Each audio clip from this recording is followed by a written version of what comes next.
তোমারে দেখিবার মনে চায়, দেখা দাও আমায়। 2024 সালে জুলাইয়ে ছিল ছাত্রদের কোটা আন্দোলনের নানান কর্মসূচি, কখনো বাংলা ব্লকেট, কখনো গ্রাফিতি অঙ্কন, কখনো মুখে কাপড় বেঁধে প্রতিবাদ। বিপ্লবের ঠিক 1 বছর পর যেন জুলাইয়ের সেই বৈষম্য বিরোধী ছাত্রদের কারো কারো নামে এলো কালিমা। গত 26 জুলাই সন্ধ্যায় গুলশান 2-এর 83 নম্বর রোডের বাসায় আওয়ামী লীগের সংসদ সদস্য শাম্মী আহমেদের বাসায় চাঁদা আদায়ের সময় হাতে নাতে ধরা পড়ে 5 জন। এর মধ্যে অন্যতম আব্দুর রাজ্জাক বিন সুলাইমান রিয়াদ।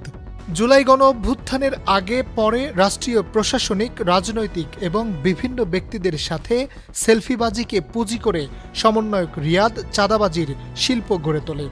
যদি দেখার ইচ্ছে হয় তোমার নিঠুর মনোনয়। বিএনপি সহ জাতীয় নাগরিক পার্টির নেতাদের সাথে ছবি তুলে সামাজিক যোগাযোগ মাধ্যমে প্রতিনিয়ত নিজের প্রচার চালাতেন।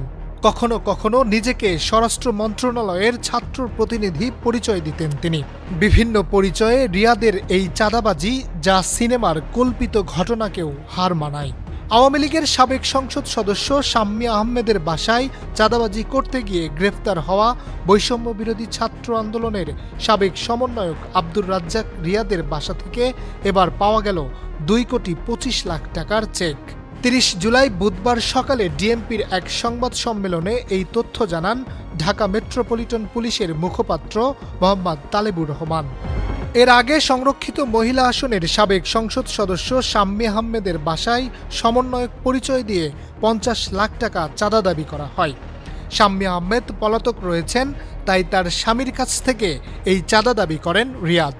এতে তারা 10 লাখ টাকা কয়েকদিন আগে ওই বাসা থেকে নিয়ে আসেন। এরপর তারা আবার ওই বাসায় টাকা ও স্বর্ণালংকার আনতে যান। পরে পরিবারের লোকজন পুলিশকে খবর দিলে সেখানে গিয়ে রিয়াদ সহ সমন্বয়ক পরিচয় দেওয়া 5 জনকে আটক করে থানায় নিয়ে যায় পুলিশ। পুলিশ বলেন 50 লাখ টাকা চাঁদা দাবির ঘটনায় গ্রেফতার 5 জনকে জিজ্ঞাসাবাদের ভিত্তিতে চেকগুলো উদ্ধার করা হয়েছে। এ বিষয়ে কলাবাগান থানায় একটি মামলা করা হচ্ছে। একটা চেকের এখানে বিষয় আসছে 2,25,00,000 টাকার। এটা এই মামলায় যে গ্রেফতারকৃত রিয়াদ নামে একজন। আমরা অন্যান্য বিষয়গুলো তদন্ত করছি, এটা অব্যাহত আছে। অনেকেই মনে করছেন সমন্বয়ক পরিচয়ের আড়ালে গড়ে ওঠা চাঁদাবাজির চক্র এখনই সংশ্লিষ্ট প্রশাসনের নজরে ও দ্রুত তদন্ত আইনি পদক্ষেপ না নিলে এর পরিণতি হবে আরো ভয়াবহ। আমি কেমন আছি পরের ঘরে তোমার পাশরিয়া দেখো আসিয়া। Harunur Rashid, channel I.